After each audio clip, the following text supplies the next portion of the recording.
Hello students, welcome to Crack Neat Biology. இந்த வீடியோல biotechnology and its அப்ளிகேஷன்ஸ்ல இருந்து transgenic animals and ethical issues of biotechnology பத்தி பார்க்க போறோம்.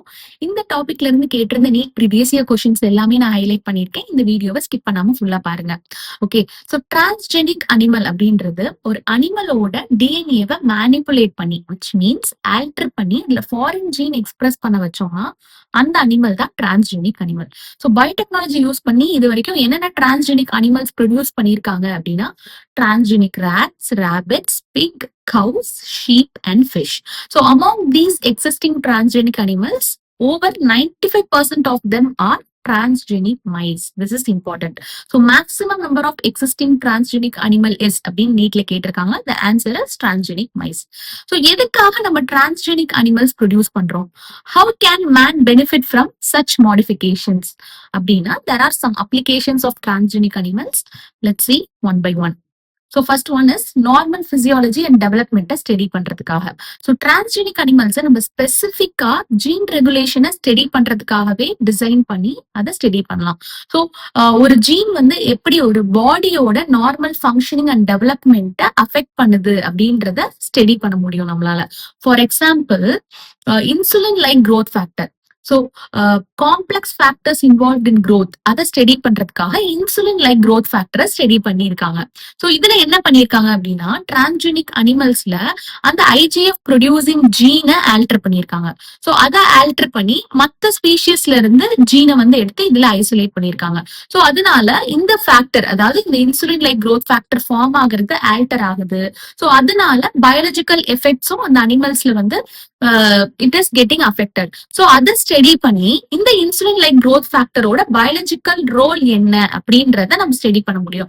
ஃபார் எக்ஸாம்பிள் இந்த மைஸ்ல பாத்தீங்கன்னா this is the wild type mice. So அதுல வந்து இன்சுலின் லைக் growth ஃபேக்டர் நார்மலா இருக்கு. ஸோ நம்ம ஜீனை ஆல்டர் பண்ணும்போது அந்த ஜீனை ஆல்டர் பண்ணி நம்ம வேற ஸ்பீஷிஸ்ல இருந்து அந்த ஜீன் கொடுக்கும்போது என்னென்ன பயாலஜிக்கல் எஃபெக்ட்ஸ் அந்த மைஸ்ல வருது அப்படின்றத அப்சர்வ் பண்ணியிருக்காங்க. ஸோ ஒரு மைஸ்ல பாத்தீங்கன்னா இந்த இன்ட்ராயூட்ரைன் growth ரிட்டார்ட் ஆயிருக்கு அண்ட் சில இதுல பாத்தீங்கன்னா போஸ்ட் நேட்டல் மார்டிலிட்டி அதிகமா இருக்கு. ஸோ இந்த மாதிரி பயாலஜிக்கல் எஃபெக்ட்ஸ் அந்த டிரான்ஸ்ஜெனிக் அனிமல்ல என்ன அப்படின்றத ஸ்டடி பண்ணி அந்த இன்சுலின் லைக் growth ஃபேக்டரோட பயாலஜிக்கல் ரோல் என்ன அப்படின்றத நம்ம ஸ்டடி பண்ண முடியும். So the first application is normal physiology and development. அது ரெகுலேட் பண்ற ஜீன்ஸை ஸ்டடி பண்றதுக்காக நம்ம அப்ளை பண்றோம். Then study of disease. So எந்த ஜீன் வந்து it is contributing to the disease development அப்படின்றத நம்மளால டிரான்ஸ்ஜெனிக் அனிமல் மாடல்ஸ் வச்சு ஸ்டடி பண்ண முடியும். So transgenic animals are used as models for human disease. So இதை யூஸ் பண்ணி நம்ம அந்த டிசீஸோட மெக்கானிசமையும் வந்து அண்டர்ஸ்டாண்ட் பண்ணிக்க முடியும் and it will play a crucial role in developing treatments. So இதுக்கு என்ன ட்ரீட்மெண்ட் கொடுக்கலாம் அப்படின்றதையும் நம்மளால டெவலப் பண்ண முடியும்.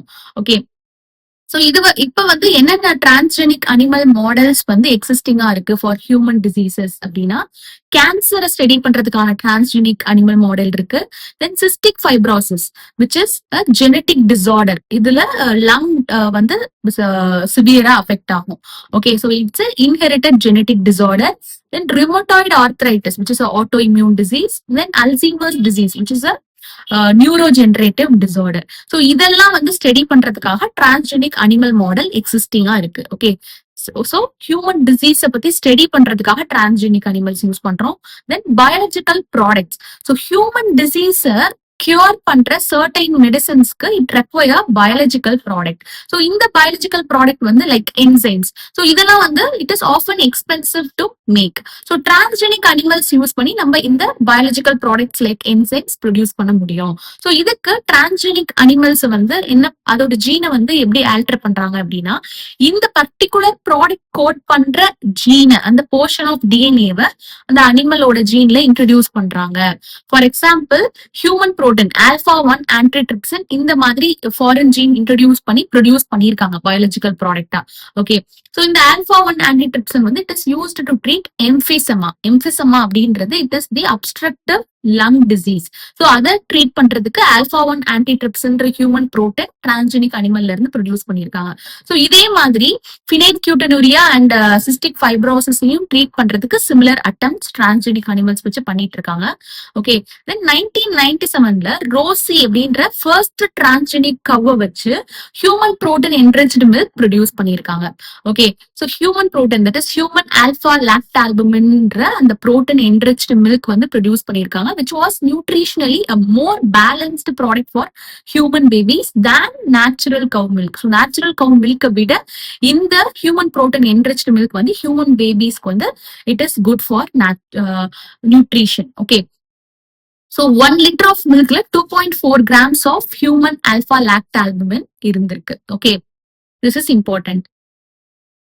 ஸோ இதுல வந்து இந்த புரோட்டீன் ஹியூமன் புரோட்டீன் நேம் நல்லா ஞாபகம் வச்சுக்கோங்க. ஸோ எம்ஃபிசமா ட்ரீட் பண்றதுக்கு human alpha one antitrypsin and nutritionally balanced milk produce பண்றதுக்கு human alpha lactalbumin 2.4 grams per liter. This is important. Okay, then vaccine safety. So human யூஸுக்கு ஒரு வேக்சினை இம்ப்ளிமெண்ட் பண்றதுக்கு முன்னாடி அந்த டிரான்ஸ்ஜெனிக் அனிமல்ஸ் வச்சு அதோட சேஃப்டி அண்ட் எஃபெக்டிவ்னஸ் டெஸ்ட் பண்ணுவாங்க. ஓகே, ஸோ டிரான்ஸ்ஜெனிக் மைஸை யூஸ் பண்ணி போலியோ வேக்சினோட சேஃப்டி அண்ட் எஃபெக்டிவ்னஸ் டெஸ்ட் பண்ணியிருக்காங்க. இது நீட்ல கேட்டிருக்காங்க. It's important. ஓகே, ஸோ இப்போ டிரான்ஸ்ஜெனிக் மைஸ் வச்சு நம்ம வேக்சின் சேஃப்டி பண்றது, வேக்சின் சேஃப்டி டெஸ்டிங் பண்றது வந்து சக்சஸ்ஃபுல் அண்ட் ரிலேபிளா இருந்தது அப்படின்னா நம்ம இதை ஒரு காஸ்ட் எஃபெக்டிவ் ஆல்டர்னேட்டிவா மங்கீஸ்க்கு பதிலா நம்ம டிரான்ஸ்ஜெனிக் மைஸை யூஸ் பண்ணலாம். இதுல research is going on. Okay, then chemical safety testing. இதை வந்து டாக்ஸிசிட்டி டெஸ்டிங் அப்படின்னு சொல்லுவோம். ஸோ டிரான்ஸ்ஜெனிக் அனிமல்ஸ் யூஸ் பண்ணி ட்ரக்ஸ் அண்ட் கெமிக்கல்ஸோட டாக்ஸிசிட்டியை டெஸ்ட் பண்றாங்க. ஸோ இதுக்கு டிரான்ஸ்ஜெனிக் அனிமல்ஸ் வந்து அதோட ஜீனை எப்படி ஆக்கிடுவாங்கன்னா டாக்ஸிக் சப்ஸ்டன்சஸ்க்கு மோர் சென்சிட்டிவா இருக்க மாதிரி ஆல்டர் பண்ணிடுவாங்க தேன் தி நான் டிரான்ஸ்ஜெனிக் அனிமல்ஸ். ஸோ இப்போ டாக்ஸிக் சப்ஸ்டன்ஸுக்கு இந்த டிரான்ஸ்ஜெனிக் அனிமல்ஸை எக்ஸ்போஸ் பண்ணி அதோட எஃபெக்ட ஸ்டடி பண்ணுவாங்க.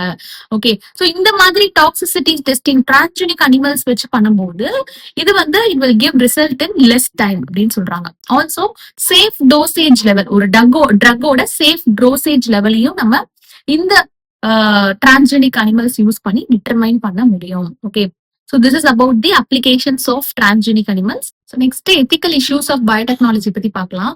So biotechnology has raised several ethical, social and moral concerns because நம்ம biotechnology யூஸ் பண்ணி ஒரு living organism ஓட ஜீனை manipulate பண்றோம். So இந்த genetically modified organism நம்ம ecosystemல introduce பண்ணும்போது sometimes it might have unpredictable result. So இந்த ethical, social and moral concern வந்து நம்ம அட்ரஸ் பண்ணி அதுக்கு proper standard and regulatory guidelines கொண்டு வரணும். So இதுக்காக தான் Indian government has set up organizations such as GEAC. GEAC-ன்றது Genetic Engineering Approval Committee.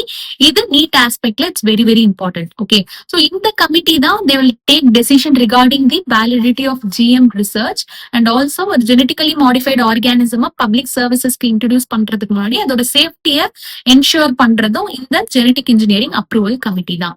Okay, then issues related to bio patents. Bio patent அப்படின்றது ஒரு பயாலஜிக்கல் ப்ராடக்ட்கான எக்ஸ்க்ளூசிவ் ரைட்டை ஒரு கம்பெனியோ இண்டிவிஜுவலோ த்ரூ பேட்டன்ட் ஆஃபீஸ் மூலமா அக்வயர் பண்றது. ஓகே, சோ சில மல்டிநேஷனல் கம்பெனிஸ் என்ன பண்றாங்க அப்படின்னா biological resources that have been long been identified, developed and used by farmers. So ஒரு indigenous people, அதாவது ஒரு ஒரிஜினல் பீப்புள், அந்த லொகேஷன்ல இருக்கிற ஒரிஜினல் பீப்புள் காலங்காலமா யூஸ் பண்ணிக்கிட்டு இருக்க அந்த பயாலஜிக்கல் ரிசோர்சஸ சில மல்டிநேஷனல் கம்பெனிஸ் வந்து கொண்டு போய் அதை ஜெனட்டிக்கலி மாடிஃபை பண்ணி அதுக்கு பேட்டன்ட் அக்வயர் பண்ணிடுறாங்க.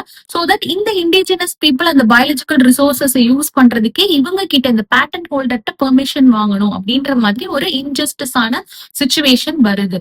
சோ இதுக்கு வந்து ஒரு கிளாசிக் பேட்டன்ட் டிஸ்பியூட் எக்ஸாம்பிள் இருக்கு. சோ பாஸ்மதி ரைஸுக்கு இந்த மாதிரி பேட்டன்ட் வாங்கியிருக்காங்க அமெரிக்கன் கம்பெனி. சோ நமக்கு தெரியும் ரைஸ் வந்து it is an important food grain in Asia's agricultural history. இந்தியால மட்டுமே 200,000 varieties of rice cultivate பண்றோம். And the diversity of rice in India is one of the richest in the world. And இந்த ரைஸ்லயே பாஸ்மதி ரைஸுக்கு ஒரு unique aroma and flavour இருக்கு. And 27 documented varieties of basmati rice நம்ம இந்தியால grow பண்றோம் for centuries. And 1997ல ஒரு American company என்ன பண்றாங்க அப்படின்னா, இந்த பாஸ்மதி ரைஸுக்கு they are acquiring patent through US patent and trademark office. Okay, so இதனால அந்த கம்பெனி வந்து நியூ வெரைட்டி ஆஃப் பாஸ்மதியை வந்து யூஎஸ்லயும் அப்ராட்லயும் செல் பண்றாங்க. அண்ட் இந்த நியூ வெரைட்டி ஆக்சுவலி அவங்க எப்படி டிரைவ் பண்ணாங்கன்னா, இந்தியன் ஃபார்மரோட வெரைட்டில இருந்து தான். ஸோ இந்தியன் பாஸ்மதியையும் செமி டுவார்ஃப் வெரைட்டிஸையும் கிராஸ் பண்ணி அதை ஒரு நாவல்ட்டின்னு சொல்லி அதுக்கு பேட்டன்ட் வாங்கிட்டாங்க. ஸோ இந்த பேட்டன்டோட ஃபங்க்ஷனல் ஈக்குவலன்ட் எப்படி இருக்கு அப்படின்னா, மத்த பீப்புள் இந்த பாஸ்மதி ரைஸை செல் பண்ணணும்னா அதை பேட்டன்ட் ஹோல்டர் ரெஸ்ட்ரிக்ட் பண்ணலாம் அப்படின்ற மாதிரி இருக்கு. ஸோ நம்ம பாஸ்மதி ரைஸ்ன்றது நம்மளோட கல்ச்சுரல் ஹெரிட்டேஜ், அதை வந்து நம்ம யூஸ் பண்றதுக்கே அவங்களோட பெர்மிஷன் வாங்கணும் அப்படின்ற மாதிரி ஒரு சுச்சுவேஷன் ஆக்கிட்டாங்க. ஸோ இந்தியன் கவர்மெண்ட் வந்து இதுக்கு லீகலி சேலஞ்ச் பண்ணி இந்த பேட்டன்ட்டை ரெஸ்ட்ரிக்டும் பண்ணிட்டாங்க. அண்ட் ஆல்சோ இந்த பாஸ்மதி ரைஸ்க்கு நம்ம ஜியோகிராபிக்கல் இண்டிகேஷனும் வாங்கிட்டோம். ஓகே, ஸோ இந்த மாதிரிலாம் இன்ஜஸ்டிஸ் த்ரூ பயோ பேட்டர்ன்ஸ் மூலமா பண்றாங்க. அண்ட் நம்ம Indian traditional herbal medicines like இந்த டர்மரிக், நீம், இதுக்கும் வந்து பேட்டன்ட் வாங்குறதுக்கு செவரல் அட்டம்ப்ட்ஸ் பண்ணியிருக்காங்க. ஸோ நம்ம ரொம்ப விஜிலண்டா இருந்து இந்த மாதிரி பேட்டன்ட் அப்ளிகேஷன்ஸ் எல்லாம் ரிஜெக்ட் பண்ணி நம்மளோட கல்ச்சரல் ஹெரிட்டேஜ், நம்மளோட ரிச் லெகசியை நம்ம ப்ரொடெக்ட் பண்ணணும். ஓகே, ஸோ பயோ பைரசி அப்படின்றது என்னன்னா, இப்போ பயோ ரிசோர்சஸ் இந்த multinational companies and industrialised Nations எல்லாம் ஒரு கண்ட்ரியோட கன்சர்ன் இல்லாம அண்ட் அந்த கண்ட்ரியோட பீப்புளோட கன்சர்ன் எதுவுமே இல்லாம ப்ராப்பர் ஆத்தரைசேஷன் இல்லாம அவங்களுக்கு எந்த காம்பன்சேட்டரி பேமெண்ட்டும் கொடுக்காம அந்த பயோ ரிசோர்சஸ் யூஸ் பண்ணிக்கிறது தான் bio piracy. Okay, so developing கண்ட்ரீஸ்ல பாத்தீங்கன்னா இந்த பயோடைவர்சிட்டி அண்ட் ட்ரெடிஷனல் நாலேஜ் எல்லாம் ரொம்ப ரிச்சா இருக்கு. வேற industrialised Nations and multinational companies இருக்கிற அந்த நேஷன்ஸ் எல்லாம் பாத்தீங்கன்னா அது பினான்சியலி ரிச்சா இருந்தாலும் அவங்களோட பயோடைவர்சிட்டி அண்ட் ட்ரெடிஷனல் நாலேஜ் புவரா தான் இருக்கு. சோ அதனால அவங்க வந்து they are exploiting the bio resources of the developing nations. So இதை வந்து ப்ரிவென்ட் பண்றதுக்காக சில நேஷன்ஸ் வந்து they are developing laws. Indian parliament கூட பாத்தீங்கன்னா they recently cleared the second amendment of the Indian patent bill. So இதுல இந்த மாதிரி இஷ்யூஸ் எல்லாம் கன்சிடர் பண்ணணும் அப்படின்ட்டு அந்த பில் பாஸ் பண்ணிருக்காங்க. Including patent terms, emergency provisions, research, development initiative, இதுக்கெல்லாம் வந்து கன்சிடரேஷன் பண்ணணும் அப்படின்ட்டு they passed this Indian second amendment of the Indian patent bill. Okay, so this is about the ethical issues of biotechnology and applications of transgenic animals. So in the video உங்களுக்கு யூஸ்ஃபுல்லா இருந்தா kindly subscribe my channel. So இந்த chapter 10 நான் தனி பிளேலிஸ்டா கொடுக்குறேன். Actually chapter 1 to 10 complete playlist Crack NEET Biology channelல இருக்கு. NEET preparing aspirants refer பண்ணிக்கோங்க. Thank you.